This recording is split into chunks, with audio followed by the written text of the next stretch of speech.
Unlock your child's potential at SV High School, where learning meets excellence. Enroll now. Doctor Sreevarma ஆயுள் தரும் ஆயுர்வேதா அறுவை சிகிச்சை இல்லா குணம் ஆயுள் கால நிவாரணம். Taste Daily. Taste the Daily. இந்த ரிஷபராசிக்காரர்களுக்கெல்லாம் ஒரு சந்தோஷமான விஷயம் என்னவென்றால், இதுவரை நீங்கள் எதையெல்லாம் செய்தீர்களோ அதற்கான பலன்கள் கிடைக்க போகின்ற மாதமாக இந்த மாதம் இருக்கும். இந்த 29ஆம் தேதி சனி வந்து, போன வருஷம் நான் விதைக்கவே இல்லையே, சரி இனிமையாவது விதைங்க, இந்த வருஷம் விதைச்சா விதைச்ச உடனே அறுவடை கிடைக்கும். 11ஆம் வீட்டில் சனி பகவான் வரும்பொழுது அந்த பொன்னான வாய்ப்பை நீங்கள் பயன்படுத்திக் கொள்ள வேண்டும். ஸோ 11ஆம் வீடு லாபஸ்தானத்தில் வருகின்ற சனி உங்கள் லைஃப் ஸ்டைலை மாற்ற போறார். அதுக்காக தான் சொல்ல வரேன். இது வரைக்கும் பார்த்துட்டு இருந்த தொழிலில் இப்போ நான் சொன்ன 3 கதை தான் வந்திருக்கும். ஒன்னே அந்த மாட்டை கடந்திருப்பீங்க அந்த தொழிலை வச்சு. 11ஆம் வீட்டில் இருக்கக்கூடிய சனி பகவான் 5ஐ பார்க்கிறார். இது குழந்தை பிறப்பை பார்க்கிறார். குழல் இனிது யாழ் இனிது என்பார்தம் மக்கள் மழலை சொல் கேளாதவர். 8ஆம் இடம் என்பது என்ன? மாங்கல்ய பாவம். 8ஆம் இடம் என்பது என்ன? அசட்ஸ். 8ஆம் இடம் என்பது என்ன என்று பார்த்தீங்கன்னா, உங்களுடைய growth. அவருக்கு வந்து பிழைப்பாரான்னு தெரியல அப்படின்லாம் கவலைப்படுறீங்களா? கவலைப்படாதீங்க. 8ஆம் வீட்டை சனி பார்த்து, 8ஆம் இடம் மாங்கல்ய பாவம். மாங்கல்ய பாவத்தை சனி பகவான் பார்த்துட்டார். உங்களுடைய மாங்கல்ய பலத்தின் காரணமாக உயிருடன் மீண்டு வருவார். உலகெங்கிலும் இருக்கும் ஐபிசி பக்தி நேயர்கள் அனைவருக்கும் வணக்கம். நான் உங்கள் ராம்ஜி. வருகின்ற 29ஆம் தேதி சனிப்பெயர்ச்சி நடக்கவிருக்கிறது. இந்த சனி கும்பத்திலிருந்து மீனராசிக்கு செல்லுகிறார். சார் சனிப்பெயர்ச்சி பலன்லாம் கேட்டு கேட்டு போர் அடிக்குது சார். சார் நல்லா புரிஞ்சுக்கோங்க. எப்பயுமே இப்போல்லாம் வந்து ஒரு மாதம் முன்னாடி 2 மாதம் முன்னாடி பத்திரிக்கை வச்செல்லாம் மறந்துடுறாங்க. அந்த டே 1 முன்னாடி ஃபோன் பண்ணி இன்ஃபார்ம் பண்ணணும். சார் நாளைக்கு ரிசப்ஷன் கண்டிப்பாக வந்துருங்க. கண்டிப்பாக வந்துடுறேன். எல்லாம் மக்கள் ரொம்ப ஃபாஸ்ட் ஆகிட்டீங்க. எல்லோரும் ஓடுகின்ற அவசரத்தில் என்ன பண்ணுறீங்க, எல்லாத்தையும் மறந்துட்டு ஓடுறீங்க. அப்பப்போ ஞாபகப்படுத்திகிட்டே இருக்கணும். அதான் ஐபிசி பக்தியுடைய பிரதான பணி என்னென்னா, இதோ வந்துகிட்டே இருக்குது, ஜாக்கிரதை, இதோ வரப்போகிறேன் அப்படிங்கிறதும், நம்பிக்கையூட்டும் பணியை செய்கிறதும், இதோ வந்துடுவேன் கவலைப்படாத வெயிட் பண்ணு அப்படிங்கிற 2 பணியும் நம்ம பண்ணி தான். ஸோ அப்படிங்கும்போது இந்த ரிஷபராசிக்காரர்களுக்கெல்லாம் ஒரு சந்தோஷமான விஷயம் என்னவென்றால், இதுவரை நீங்கள் எதையெல்லாம் செய்தீர்களோ அதற்கான பலன்கள் கிடைக்கப் போகின்ற மாதமாக இந்த மாதம் இருக்கும். இந்த 29ஆம் தேதி சனி வந்து உங்களுக்கு எங்கே வருகிறார் என்றால் 11ஆம் இடத்திற்கு வருகிறார். 11ஆம் இடம் என்பது என்ன? 11ஆம் இடம் மாமனாரால் நெக்ஸ்ட்டு இல்லைங்க, மாமனார் நெக்ஸ்ட்டுன்ட்டேன், ரைட்டு. அடுத்து நண்பர்களா, நெக்ஸ்ட்டு நண்பர்களால் நற்பலன் என்ன சொல்ல விடுங்க, நெக்ஸ்ட்டு. அப்போது உங்களுக்கு லாபஸ்தானம், அவ்வளோதான். நீங்கள் சேர தொழிலில் உங்கள் கை காசை போட்டு செய்வீங்க, நீங்கள் கஷ்டப்பட்டு முன்னுக்கு அதை சொல்லுங்கள் சார், அது நடக்கும். எது நடக்குதோ இல்லையோ, நம்மளே உழைச்சி நம்மளே முன்னுக்கு வரது தான் நடந்துகிட்ருக்கு. நிறைய விஷயங்களில் பார்த்தீங்கன்னா, எனக்கு அவனை தெரியும் நான் பெரிய ஆள் எல்லாம் சொல்லுவோம். ஆனால் ஒரு கஷ்டம்னு வரும்போது பார்த்தீங்கன்னா, கடைசியாக பார்த்தா நம்மளே தான் எஃபர்ட் போட்டு அது செய்கிற மாதிரி இருக்கும். ஆக மொத்தம் உங்களால் எனக்கு 5 காசுக்கு பிரயோஜனம் இல்லை. இந்த உலகத்தோட டிசைனே அப்படி தான் இருக்குது. கடைசியாக பார்த்தீங்கன்னா, ஒவ்வொரு விஷயத்துலையும் நீங்கள் எடுத்த முயற்சி தான் வெற்றி பெற்றிருக்கோம். நீங்கள் போன பாதை தான் கரெக்டாக இருந்திருக்கும்.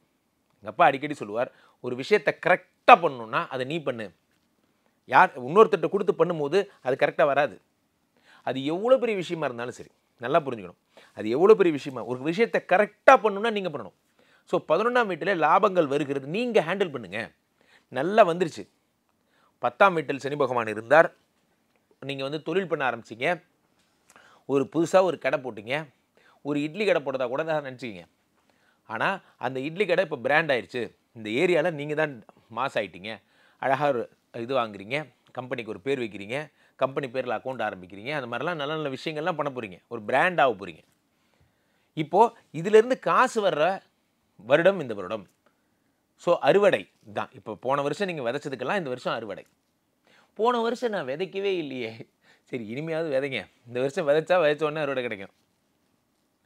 ஏன்னா 11ஆம் வீட்டில் வரக்கூடிய சனி பகவான், நல்லா புரிஞ்சுக்கணும், எல்லா ஒரு கிரகங்களுமே ஒரு ஸ்டைல்னா சனி ஒரு ஸ்டைல்.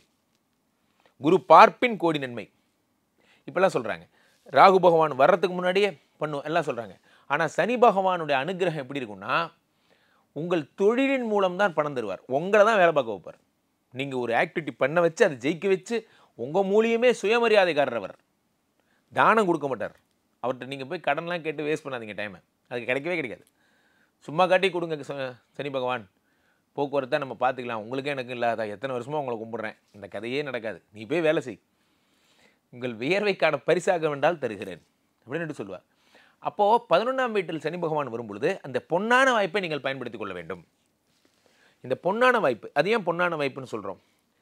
ஒரு உதாரணம், இந்த உங்களை பிடிச்சிட்டு இருக்கிற தேவையில்லாத டென்ஷன்களை விட்டுறணும். உங்களை பிடிச்சிட்டு இருக்க தேவையில்லாத கெட்ட சகவாசங்களை முதல்ல விட்டுறணும். இந்த 11ஆம் வீட்டில் சனி பகவான் வரும் பொழுது நீங்கள் வாழ்க்கையில் முன்னுக்கு வர வேண்டும் என்றால் உங்கள்கிட்ட எதெல்லாம் உங்களை டிஸ்ட்ராக்ட் பண்ணுறதோ அந்த விஷயங்களை நீங்கள் விட்டாகணும். என்னோடய லைஃப் ஸ்டைலை மாற்றினா மட்டும்தான் நீங்கள் வாழ்க்கையில் முன்னுக்கு வர முடியும். டுவர்ட் தி சக்ஸஸ் அதை உங்களுக்கு உணர்த்துவார். ஒரு அழகான ஒரு கதை சொல்லுகிறேன் நண்பர்களே. நம்மளோட பதிவினாலே ஒரு ஸ்பெஷல் தானே. ஸோ அப்போது ஒரு பெரிய ஆறு ஓடிக்கொண்டிருந்ததாம். அந்த ஆறு ஓடிக்கொண்டிருக்கிறது. அப்போது ஒரு 3 பேர் நின்றுட்டுருக்காங்க. என்ன பண்ணுறதுன்னு தெரில. இந்த ஆற்றை கடந்தாகணும் அப்படிங்கிறதுக்காக நிற்கிறாங்க. இதுதான் உங்கள் நிலைமை. உங்களை வச்சு சொல்கிறேன். அப்போது ஒருத்தர் என்ன பண்ணுறாரு அப்படின்னா, ஒரு பெரிய மாடு ஒன்று வந்தது. நல்ல பலம் பொருந்திய மாடு. அந்த மாடு இறங்குது அந்த ஆற்றுக்குள்ளே. அந்த மாட்டினுடைய வாழை பிடிச்சிக்கிட்டார் இவர். அதோட வாழை பிடிச்சிக்கிட்டார். ஏன்னா அது பெரிய காளை மாடு, மேலே ஏறி உட்காந்தா முட்டிடும். வாழை பிடிச்சிக்கிட்டார். அப்படியே அந்த மாடு போ அது கூடயே ட்ராவல் பண்ணி அந்த ஆற்றை நீந்தி கடந்துட்டார். இது டைப் 1. இது ரொம்ப சிலருக்கு நடக்கும். யாருக்கு? பெரிய ஒரு ஆளாக இருப்பாங்க, அவங்க அறிமுகம் கிடைக்கும், அவங்க தெய்வலே அப்படியே வாழ்ந்துக்கிட்டு அவங்களோட பிஸ்னஸ் அப்படியே நம்ம பார்த்துக்கிட்டு நம்மளும் அடுத்த ஆளாக பெரிய ஆளாக அவங்க தலைமுறைக்கு அப்புறம் நம்ம தலைமுறை அப்படிங்கிற மாதிரி வாழ்ந்துக்கிறது. இது ஒரு டைப்.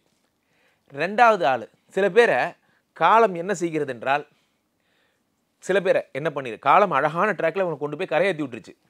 ஏன்னா அவங்க வந்து பிடிச்சிருந்தது பலமான ஆள், போன ட்ராக் கரெக்டான ட்ராக், எடுத்து வைக்கும் அடி கரெக்டான அடி. அது மாதிரி தான் நீங்களும் இருக்கணும். நீங்கள் யாரையாவது ஒருத்தர் டிபெண்ட் பண்ணியிருக்கீங்கன்னா முதல்ல அவர் ஒர்த்தான்னு பார்க்கணும். இன்னார்ட்ட வேலை பார்க்குறேன், இவர் நமக்கு தூக்கி விடுவார்னு நினைக்கிறேன், அவர் ஒர்த்தா என்று தெரிந்து கொண்டு பணி செய்ய வேண்டும். ஸோ அடுத்ததாக ஒரு நாய் ஒன்று வந்து தான், அதுவும் அந்த ஆற்றுல உழுது. உடனே 2வதாக இருக்கிறவனுக்கு என்ன பண்ணுறதுன்னு தெரியல, எதை பிடிச்சிக்கிறதுன்னு தெரில. ஃபஸ்ட்டு இருந்தவன் என்ன பண்ணா, காளமாட்டுடைய வாழை பிடிச்சிக்கிட்டான்ல, நானும் அதே பண்ணுறேன்ட்டு நாயோட வாழை பிடிச்சிக்கிட்டான். அந்த நாய் வந்து அந்த வெள்ளை சுழியில் மாட்டிக்கிட்டு, சுழலில் மாட்டிக்கிட்டு அப்படி காலத்தால் இழுத்து செல்லப்படுது. இவனும் பின்னாடியே இழுத்து செல்லப்படுறான். கிட்டத்தட்ட ஒரு 2 பரலாங்க 2 கிலோமீட்டர் தூரம் வந்து இது போயிடுச்சு. ஆறு தள்ளிட்டு போய் கரையில் எங்கேயோ தள்ளி விட்டுருச்சு. அந்த நாயையும் தள்ளி விட்டுருச்சு, இவனையும் தள்ளி விட்டுருச்சு. சில பேர் வாழ்க்கை அப்படி தான். தேவையில்லாத ஒரு ஆட்கள்கிட்ட நம்ம வந்து இன்வெஸ்ட்மெண்ட் பண்ணி தேவையில்லாத ஆட்கள் கூட பணிபுரியும் பொழுது அந்த முயற்சியெல்லாம் வீணாக போகிறது. 3வதாக ஒரு ஆள் இருந்தான். இவன் தான் சூப்பர், இவன் நம்மாள். இவன் அந்த ஆற்றுல இறங்கும் பொழுது எதையுமே பிடிக்கல, ஸ்ட்ரெயிட்டாக இறங்கி குதிச்சிட்டான். நானே கடக்கிறேன் அப்படின்னு. ஆற்றுக்கு நடுவில் ஒரு கம்பளி மூட்டை ஒன்று வந்திருக்கு. அந்த கம்பளி மூட்டையை பிடிச்சிக்கிட்டான். எல்லோரும் பார்க்குறவங்கெல்லாம், நீ பாட்டுக்கு இறங்கி கடந்து போக வேண்டியதானடா, ஏன்டா அந்த கம்பளி மூட்டையை பிடிச்சிக்கிட்டு இருக்க, நீ பாட்டுக்கு நீச்சல் அடித்து போக வேண்டியதானே, கம்பளி மூட்டையை ஏன் பிடிச்சிட்டு இருக்க, நீ நீச்சல் அடித்து போகிறதுக்காக தானே போனேன், நீ என்ன நடுவில் ஏன் புத்தி மாறிட்டேன்னு அங்கேருந்து கத்துறாங்க ஃப்ரெண்ட்ஸ் எல்லாம். அப்போ இவன் சொன்னானா, அட லூத்துங்களா, நல்லா உத்து பாருங்கடா, இது கம்பளி மூட்டையிலடா கரடி, நான் அதை பிடிச்சிட்டு இருக்கல, அதுதான் என்ன பிடிச்சிக்கிட்டு இருக்கு அப்படின்னு சொன்னானா. அதாவது இந்த தீய நண்பர்கள் இருக்காங்க பார்த்தீங்களா. ஒரு உதாரணத்துக்கு சொல்கிறேன், கடைசி வரைக்கும் அவனும் கரையேற போகிறதில்ல, நம்மளும் கரையேற போகிறதில்ல. அந்த கரடியும் செத்து போயிடும், நம்மளும் செத்து போயிடுவோம். காரணம் என்ன அப்படின்னா, ஒரே விஷயம், தீய நண்பர்கள், தீய பழக்கங்கள், தீமையான விஷயங்கள், இவை எல்லாமே தீமை தான் பயக்கும். உங்கள் லைஃப் ஸ்டைலில் உங்களால் சொல்ல முடியாத, யாருக்காவது ஏதாவது சொல்ல முடியல அப்படின்னா அந்த காரியத்தை செய்யாதீங்க.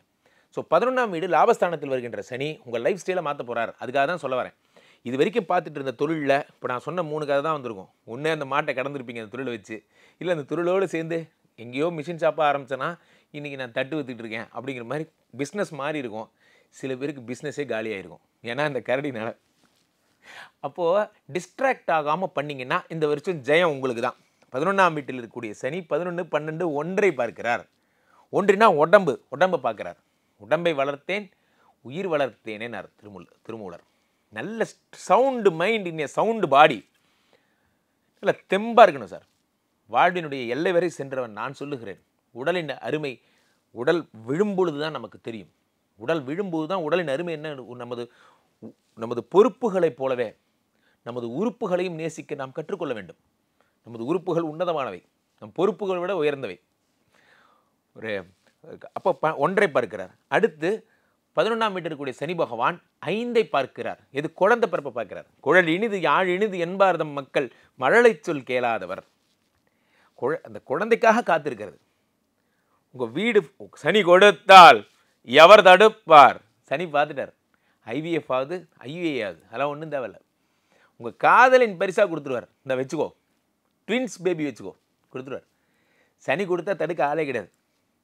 அடுத்து சனி 10ஆம் பார்வையாக 8ஆம் இடத்தை பார்க்கிறார். 8ஆம் இடம் என்பது என்ன? மாங்கல்ய பாவம். 8ஆம் இடம் என்பது என்ன? அசட்ஸ். 8ஆம் இடம் என்பது என்ன என்று பார்த்தீங்கன்னா உங்களுடைய growth எல்லாம் 8ஆம் இடம். 8ஆம் இடம் என்பது வறுமைன்னு சொல்லுவாங்க. அந்த வறுமை ஏதாவது சனி அந்த வறுமை ஒழிய போகிறது. உங்கள் வீட்டில் வெளிச்சம் வரப்போகிறது. இப்போ நான் சொன்ன பாருங்க ஃபஸ்ட்டு ஒரு கதை. அந்த மாதிரி உங்களுடைய ஃப்ரெண்ட்ஸ்லேயே யாரை பிடிச்சிக்கிட்டா முன்னுக்கு வர முடியுமோ அவங்க கூட டைம் ஸ்பெண்ட் பண்ணுங்கள். உங்களை டைம் ஸ்பெண்ட் பண்ண வேண்டாம்னு சொல்லலை. வெற்றியாளர்களுடன் 1/2 மணி நேரம் பேசுங்கள். வெற்றியை பற்றி புரிய வரும். யார் உங்கள் லைஃப்பை டிஸ்ட்ராக்ட் பண்ணாங்களோ அவங்களாம் முதல்ல இந்த லைஃப்பை விட்டு துரத்து விடுங்க. இவெல்லாம் எவனும் தேவையில்லை. யாருமே இல்லாமல் கூட வாழ்ந்துக்கலாம் இவங்களோட வாழ்கிறத விட. ஸோ இதெல்லாம் நீங்கள் மைண்டில் வச்சுக்கணும். அடுத்து அப்போ 8ஆம் வீட்டை சனி பார்க்கும் பொழுது நான் ரிஷபராசி சார், என் கணவர் ஹாஸ்பிட்டலைசேஷனாக இருக்கார். ரிஷபராசிக்கார பெண்களுக்கு சொல்கிறேன், என் கணவர் ஹாஸ்பிட்டலைசேஷனாக இருக்கார், அவருக்கு பிழைப்பாரான்னு தெரில அப்படின்லாம் கவலைப்படுறீங்களா? கவலைப்படாதீங்க. 8ஆம் வீட்டை சனி பார்த்து 8ஆம் இடம் மாங்கல்ய பாவம். மாங்கல்ய பாவத்தை சனி பகவான் பார்த்துட்டார். உங்களுடைய மாங்கல்ய பலத்தின் காரணமாக உயிருடன் மீண்டு வருவார். சனி பகவானை வேண்டுங்க. He bless you in all the ways. அவருடைய அருட்கருணையினால் உங்கள் கணவர் நல்லபடியாக பிழைச்சி வருவார். கண்டிப்பாக நீங்கள் கமெண்டில் போடுவீங்க, சொல்லுவீங்க. காரணம் என்னென்னா சனி பார்த்துட்டாருன்னா எல்லாரும் என்ன நினச்சிக்கிறீங்கன்னா சனி பார்த்தாலே சர்வநாசம் அப்படின்னு நினச்சிக்கிறீங்க. சனி பார்த்தா கெடுதல் தான், இல்லைன்னு நான் சொல்லலை. ஆனால் இந்த தடவை சனிக்கு எக்ஸம்ஷன். குருவுடைய வீட்டில் இருக்கார். அதனால் அவர் நற்பணி தான் செய்வார். எந்த வீட்டில் இருக்கமோ அந்த வீட்டினுடைய பலனை செய்கிறது தான் அந்த கிரகங்களுடைய குணம். ஸோ அப்போது இந்த சனி பகவான் என்ன பண்ணுறாருன்னா உங்களுக்கு நல்ல விஷயங்களை தருகிறார். ஸோ இந்த மாதிரி ரிஷபராசிக்காரர்களுக்கு பொன்னான ஒரு காலமாக இந்த காலம் இருக்கும். அதில் எந்த விதமான மாற்று கருத்தும் இல்லை. நான் சொல்லும் போதெல்லாம் உங்களுக்கு கஷ்டம் என்னென்னா எப்போ பார்த்தாலும் டிஸ்ட்ராக்ஷனை பற்றியே பேசிகிட்டு இருக்கார். நம்ம லைஃப்பில் பெரும்பாலான நேரம் டிஸ்ட்ராக்ஷனை தான் செலவு பண்ணுறோம். இணையம் எனும் பணைய சிறை இதில் தான் நம்ம உட்காந்துருக்கோம். இதை எடுத்து ஓரம் வச்சுட்டு ஃபோனையும் கம்ப்யூட்டரையும் டிவியும் ஆஃப் பண்ணிவிட்டு தொழிலை மட்டும் பாருங்கள். காலைல எந்திரிச்சு மிஷின் ஓட்ட ஆரம்பிச்சிங்கன்னா 11 மணிக்கு மேலே எல்லா அப்டேட்ஸும் பார்த்துக்கலாம். ஒன்றும் அவசரம் இல்லை. ஜாபை போட்டு முடிங்க. காலைல எந்திரிங்க, வேலையை ஸ்டார்ட் பண்ணுங்கள். திரும்பவும் சொல்கிறேன், ஐபிசி பக்தி காலைல பெரிய திரையில் ஹாலில் உட்காந்து நீங்கள் உங்கள் ஃபேமிலியோடு பார்க்கணும். 8 மணி ஆனால் இந்த ஷோவை பார்க்கணும். இதை மைண்ட் செட்டாக வச்சுக்கோங்க. ஃபேமிலியோடு ஜாலியாக பாருங்கள். ரிஷபராசிக்கார நேயர்களே, உங்களுக்கான நற்காலம் பிறந்து விட்டது. என்றைக்கு நீங்கள் முன்னுக்கு வரணும்னு முடிவு பண்ணிட்டீங்களோ இனிமேல் உங்கள் வளர்ச்சி யாராலும் தரப்பட முடியாது. நீங்கள் முன்னுக்கு வர போகிறீங்க. கீழே போயிட்டுருக்க 2 நம்பரை கூப்பிடுங்க. ஐபிசி கஸ்டமர் கேர் எக்ஸிக்யூட்டிவோட நம்பர்ஸ். அதுக்கு ஃபோன் பண்ணிங்கன்னா வாடிக்கையாளர் சேவை அதிகாரிகள் காத்து கொண்டிருக்கிறார்கள் உங்கள் அழைப்பிற்காக. நீங்கள் ஃபோன் அடித்த அடுத்த நொடி உங்களுக்கு அப்பாயின்மெண்ட் புக் பண்ணிடுவாங்க. இன்றைய ஒரே சேம் டேலேயே இன்றைக்கே நீங்கள் ஜாதகம் பார்த்துடலாம். என்னைய வீடியோ கால்லையே கூகுள் மீட்லெல்லாம் பார்க்கலாம் ப்ரைவேசியோட. அல்லது ibcbakti.com இணையதளத்துக்கு போனீங்கன்னா அங்கே என்னோடய தரவுகள் வரும். அங்கே போய்ட்டு அதுலேயும் நீங்கள் பதிவு பண்ணி என்னை பார்த்து சந்திக்கலாம். மீண்டும் ஒரு நல்ல பதிவில் சந்திப்போம். நன்றி, வணக்கம். Unlock your child's potential at SV High School, where learning meets excellence. Enroll now. Doctor Sreevarma ஆயுள் தரும் ஆயுர்வேதா அறுவை சிகிச்சை இல்லா குணம் ஆயுள் கால நிவாரணம். Taste the Daily. Taste the Daily.